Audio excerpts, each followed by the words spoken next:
I want you to think about your week so far. Have you muted anyone online recently? Oh, that's a good question. Right. Or maybe you ordered meal delivery not because you were actually too busy, but just to avoid the friction of your own kitchen. Guilty as charged, yeah. Same here. Or, on a slightly heavier note, are you currently holding on to a grudge that physically exhausts you just to think about? That is definitely a common one. Yeah, so if you are nodding along right now, you are definitely not alone. The fascinating thing we're going to explore today in this deep dive is how these seemingly random, everyday modern habits actually connect into a single, highly cohesive diagnosis of our culture. And the stakes here are, they are incredibly high. We aren't just looking at a list of modern conveniences or bad digital habits. Marie, it goes way deeper than that. Exactly. We are diving into the neurobiology Yeah. and the fundamental philosophy of how we as a society systematically avoid what terrifies us. It's really a look at the actual architecture of human avoidance. Today's deep dive centers around a really compelling research document that provides 3 philosophical provocations. You can think of these provocations as sentences that act like diagnostic tools for modern life. That's a great way to frame it. Yeah, and the mission today is to unpack how our civilization is essentially optimizing itself out of existence. And more importantly, how you can stop hitting the unsubscribe button on reality and start re-engaging with the beautiful friction of a meaningful life. Because that friction is absolutely necessary. It really is. Okay, let's unpack this, starting with the first provocation from the text. It states, quote, "Any fear of reality is the unsubscription of it." So to really grasp why we hit that metaphorical unsubscribe button on our own lives, we have to look at our deepest evolutionary fears. Right, which the document roots in something called terror management theory, or TMT. Yes, TMT. Hmm? This framework was formalized back in the 1980s, and it builds on Ernest Becker's Pulitzer-winning book, The Denial of Death. Such a cheerful topic, right? I know. But the core idea is that humans are in a completely unique, almost tragic biological position. Mm. We possess the exact same primal instinct to survive as any other animal, but we also have this massive frontal cortex. Which gives us the cognitive capacity to realize our death is entirely inevitable. Right, inevitable and completely unpredictable. And that cognitive clash, the desire to live forever mixed with the knowledge that we absolutely won't, creates what the theory calls existential terror. Exactly. And because we can't function in a state of sheer panic all day long, we have to build massive psychological and cultural defense systems. Which the text breaks down into 2 distinct categories, right? Hmm. Proximal defenses and distal defenses. Right. Now, proximal defenses make intuitive sense to me. It's you deciding to wear a seatbelt or, eating your vegetables or going to the gym. They are direct, logical responses to a physical threat. Yeah, they are the practical ways we manage risk. Sure. The distal defenses, however, are far more symbolic, and they govern much more of our behavior. Well, distal defenses are how we protect ourselves from the actual concept of mortality. Because we know our physical bodies will fail, we try to achieve symbolic immortality. Ah, okay. Like leaving a legacy. Exactly. We bolster our cultural worldviews, we cling really tightly to our in-group identities, we try to amass wealth, and crucially, we denigrate anyone who believes differently. Because a challenge to our worldview feels like a literal threat to our symbolic survival. Spot on. We are basically unsubscribing from the reality of our physical limits by subscribing more fervently to the reality of our culture. I was reading the clinical examples provided in the source material, and the one about end-of-life care really stopped me in my tracks. Oh, the oncology example. Yeah, it details how doctors will often refer to malignancies as cysts, or they'll actively avoid the word hospice and just call it the H word. Right, which sounds crazy to an outsider. It does. And the doctors aren't doing this out of malice or to actively deceive the patient. They're doing it to dampen the fear in the room. And the patient usually goes right along with it. Exactly. They actively avoid the subject to suppress their own death awareness. It isn't just ignorance or a polite bedside manner. It is a literal existential unsubscription from what is physically happening in the room. And what's wild is we can actually map this unsubscription happening in real time inside the human brain. Wait, really? We can see it? Yes. The source material delves into the neuroscience of the default mode network, or the DMN. This is a massive network of interacting brain regions that lights up when you're daydreaming, or more importantly, when you are constructing narratives about yourself. Like your place in the world. Right. But the DMN is also heavily involved in processing threatening information. So when you are presented with a fact that contradicts your worldview, say, a piece of data that challenges your political beliefs or that medical diagnosis you really don't want to hear, the DMN actually increases its activity. Yes, to fiercely protect yourself narrative. Hmm. Meanwhile, your dorsolateral prefrontal cortex, which is basically the brain's logic center, the part that analyzes cold facts, literally powers down. Wow, it just decreases its engagement entirely. It does, which tells us that reality avoidance isn't necessarily a conscious, malicious choice you are making. It is a neurobiological default setting. So your brain is wired to protect your sense of self and your symbolic immortality, even at the expense of factual accuracy. Exactly. If reality threatens your narrative, your brain downgrades that fact from true to irrelevant or even hostile. We sublimate that existential terror into a ferocious defense of our comfort zones. It makes me think of cognitive dissonance, like managing an overflowing email inbox. Okay, I like that analogy. Right. So imagine you get a highly critical, deeply important email about a relationship or a financial issue. But because it's super stressful to reply to and it threatens your idea of yourself as a responsible person, you just check the box and mark it as spam. You literally unsubscribe. Yes, you haven't resolved the actual issue at all. You've just banished it from your immediate reality so you don't have to look at it. That is a perfect way to describe it. And if we look at the digital acceleration of all this, social media has basically industrialized this exact unsubscription process. The block button, the mute button, the algorithmic filter bubbles that only show us what we already agree with. Which brings to mind the philosopher Byung-Chul Han. He describes this as the burnout society, where reality isn't something we encounter anymore.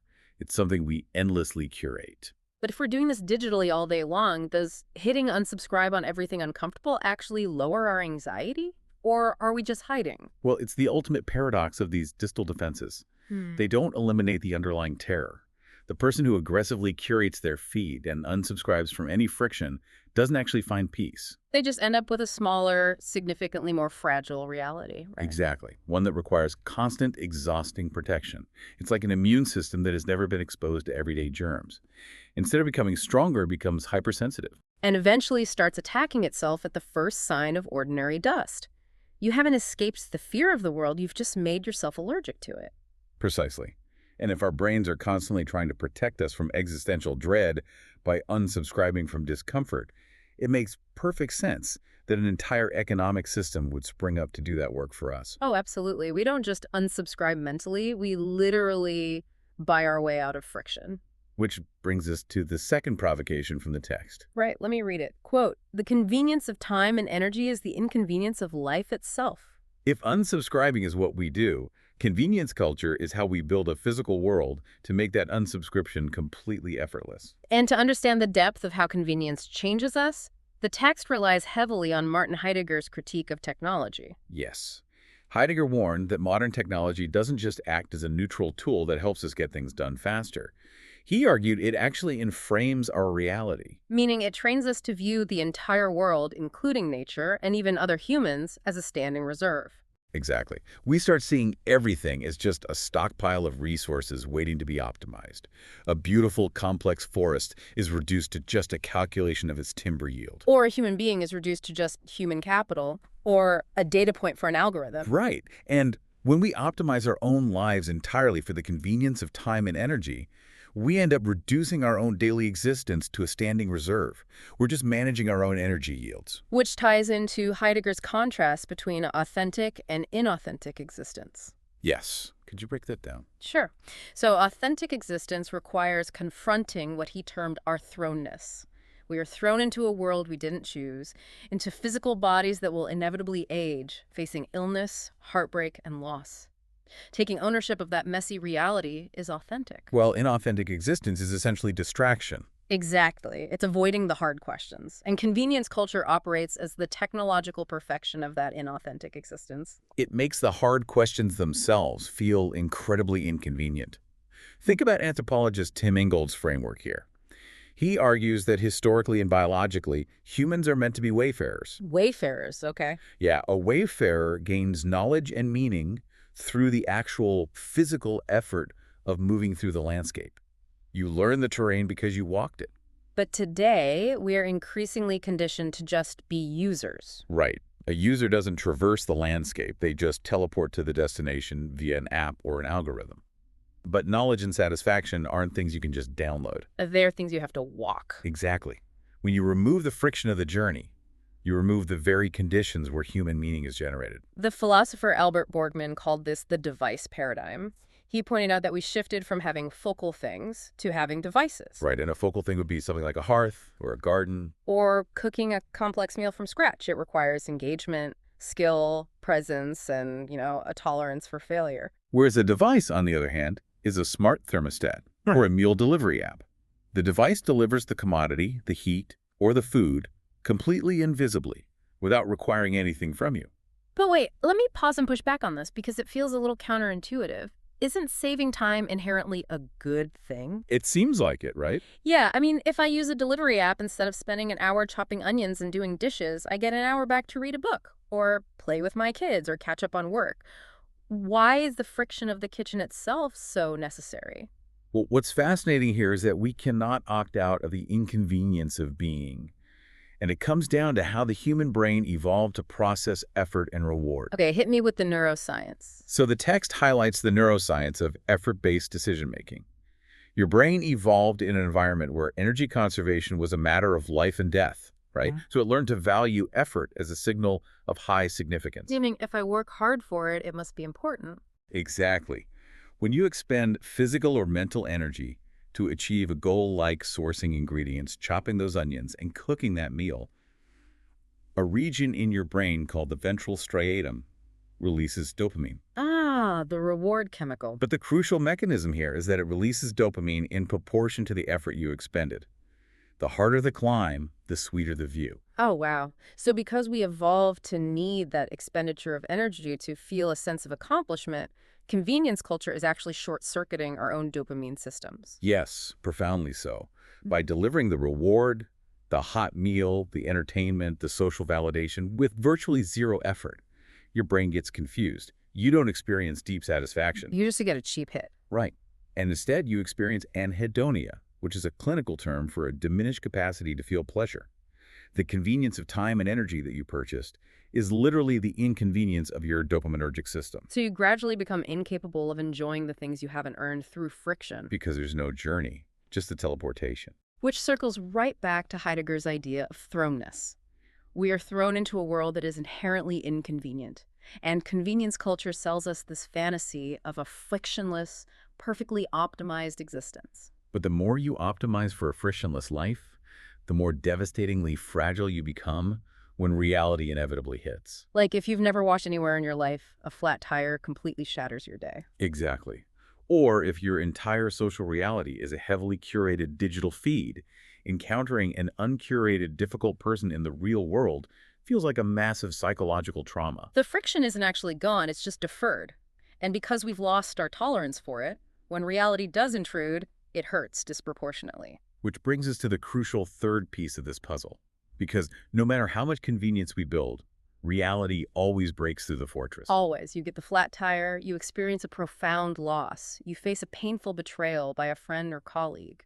And when we are inevitably wounded by this inconvenient reality, how do we process the memory of that pain? Which leads right to the third provocation. It answers this perfectly. Quote, always eternally sincerely forgive, but never offer the genuinely authentic balance. This is perhaps the most challenging and countercultural concept in the text, because it pits two philosophical titans against each other to find a synthesis. Friedrich Nietzsche and Hannah Arendt. Right. Let's start with Nietzsche. In his work on the genealogy of morals, Nietzsche basically dismisses traditional concepts of forgiveness. He views it as a form of weakness. He calls it a self-destruction of justice, right? Yes. He thinks people are just trapped in a cycle of resentment, and they forgive only because they lack the power to sustain their anger or seek actual revenge. Nietzsche prefers a concept he calls active forgetting. And it's important to understand this isn't just a passive decay of memory where you naturally lose track of time. It is a deliberate, active clearing of psychic space. Like clearing the cache on your web browser. Exactly. Let's say you had a terrible boss who undermined you for years and you finally leave the job. You can stew on that resentment for decades, waiting for an apology, or you can actively forget dump the mental cache, not because what they did was okay, but because your mental RAM is simply too valuable to waste on them. He really hates the performative, sentimental nature of people demanding and offering apologies. Right. But then we have Hannah Arendt, in her book, The Human Condition, who views forgiveness entirely differently, not as weakness, but as a profound political and social necessity. Because human action is unpredictable and mistakes are irreversible. Arendt argued we desperately need forgiveness to break the chain of cause and effect. Without it, society is just trapped in endless cycles of vengeance and retaliation. Forgiveness is the only mechanism that allows us to make a new beginning. And this third provocation beautifully synthesizes Arendt and Nietzsche. Always eternally sincerely forgive is Arndt's absolute necessity to break the chain of vengeance and start anew. But the second half of the provocation, never offer, is Nietzsche's deep suspicion of performative gestures and power dynamics. By forgiving, but never offering it to the person who wronged you, you remove the interpersonal power play entirely. You are conducting the forgiveness entirely internally, without demanding reciprocity, without waiting for an apology, and without implicitly contracting a restored relationship with the person who hurt you.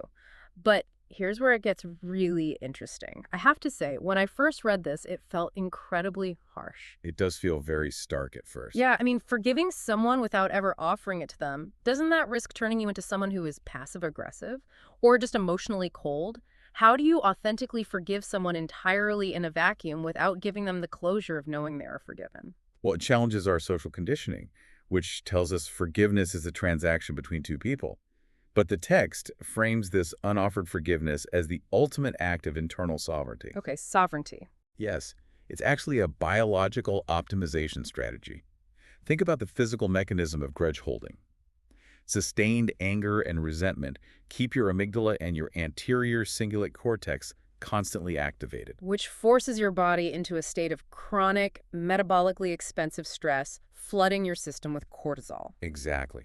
Holding a grudge is a physiological burden that literally ages you. And letting go of that anger drops those cortisol levels and physically improves your immune function. Right. But the key insight here is that those biological benefits are most pronounced when the forgiveness is internally complete and unconditional. Meaning, if you are practicing conditional forgiveness like, you are stewing in anger, waiting for the other person to realize they were wrong and issue an apology before you forgive them, you are essentially keeping your own nervous system hostage. Hostage to an event that may never ever happen. The person who forgives without offering, who unilaterally releases the emotional debt inside their own mind, is engaging in pure self-liberation. So it's not about being cold or passive-aggressive. Not at all. It's about protecting yourself from the very real re-traumatization that happens if you offer forgiveness and the other person rejects it, or twists it, or simply doesn't care. It is the practice of remembering the wisdom you learned through the painful experience, but deliberately releasing the metabolic poison of the resentment. Beautifully put, yes. So we have this complete, cohesive cycle we've diagnosed today. Because of our underlying existential terror, we fear the friction of reality, so we continuously try to unsubscribe from it. Right. And to help us do that, we build an entire economy of frictionless convenience, which paradoxically short-circuits our dopamine and makes us incredibly fragile. Which leads to the final step. Yes, because we are so fragile, when reality inevitably breaks through and hurts us, the wound is deep. And to survive that wound without being consumed by resentment, we have to practice unilateral, unoffered forgiveness. Which brings us to our final section, toward a practice of resubscription. Having diagnosed all of this, how do you, the listener, actively fight back against this syndrome in your daily life? It has to start with deliberately resubscribing to friction. If convenience culture has numbed our reward centers, we have to intentionally retrain our dopaminergic and attentional systems. The text calls for a return to analog engagement, right? Exactly. It means choosing the path of more resistance. Cook a complex meal from raw ingredients and let yourself make mistakes. Navigate your city using a physical map or just your memory instead of a GPS app. Read a dense, long-form text instead of endlessly scrolling algorithmically served short videos. Yeah. You aren't rejecting technology in some Luddite way. You're just refusing to let it substitute for your own actual engagement with the physical world. It's remarkably similar to building physical calluses on your hands. Imagine you wear thick, padded leather gloves your entire life. That represents our modern convenience culture. Your hands are perfectly protected. Right. But the very first time you take those gloves off and touch rough tree bark, It's going to slice your skin open because it's so soft. Resubscribing to reality is about taking the gloves off and intentionally building the emotional and cognitive calluses you need to handle the actual rough texture of the real world. And building those calluses also means resubscribing to the internal reality of your own body and mind. Yes, like the philosopher Eugene Gendlin, he developed a practice he called focusing. Focusing. It is the acquired ability to sit quietly with somatic discomfort, like a tight chest or a knot in your stomach from anxiety, without immediately reaching for your phone to hit the unsubscribe button and distract yourself. It means leaning into memento mori, the ancient practice of mortality awareness.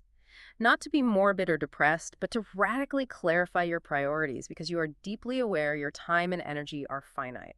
It also requires cultivating what researchers call epistemic humility. This means deliberately seeking out podcasts, articles, or perspectives that fundamentally challenge your worldview. And you aren't doing it just to perform tolerance. You are doing it to actively test your own unsubscription habits, to see if you can sit with the friction of disagreement without immediately blocking the source. And then, of course, there's the daily practice of unoffered forgiveness. Choosing to carry the memory without carrying the poison. It is the profound, liberating recognition that the other person's capacity to understand their mistakes or change their behavior is simply not your responsibility. Unoffered forgiveness is the presence of intense care, but directed inward at your own well-being. Absolutely. And I think it's vital to recognize that this isn't just a self-help checklist. There is a massive political and civilizational dimension to everything we've discussed. Well, without a doubt. If you look at our current culture wars over historical narratives, the intense political polarization, the echo chambers we all live in, this is just a macro version of the unsubscription syndrome. We've lost a shared epistemic framework Yeah. because millions of people are simultaneously unsubscribing from realities that make them uncomfortable. And the path forward out of that civilizational gridlock is not forced reconciliation. No, because forced reconciliation requires a shared reality and a mutual good faith that we frankly do not have at a societal level right now. So the path forward has to be unilateral grace. It's choosing analog engagement over algorithmic outrage and having the internal sovereignty to release the grievances of the past without demanding the other side's participation in your release. Well said.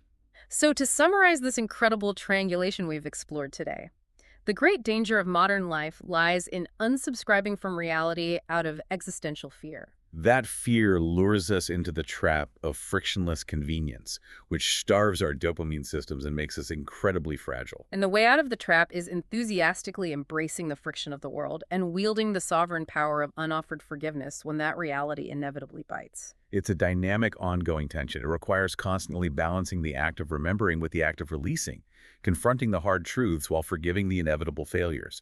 I want to leave you with a final, provocative thought from the text to mull over as you go about your week.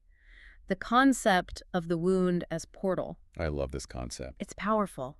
Think about the places in your own life where you have been deeply hurt, or where reality has rudely interrupted your carefully curated convenience. We are conditioned to view those wounds purely as damage, as things to be erased or compensated for. What if they are actually permeable boundaries between you and the rest of the world? Exactly. What if those exact sites of friction, vulnerability, and pain are the only places where true growth, empathy, and authentic living become possible? Life is not a frictionless product waiting to be optimized. It is a messy process demanding to be inhabited. Thank you for taking this deep dive with us today. It's time to lean into the friction. So the next time you feel the urge to mute that uncomfortable post, or order that frictionless delivery to avoid the dishes, or hold on to that exhausting grudge, take a breath, step away from the unsubscribe button, and choose reality instead. Catch you next time.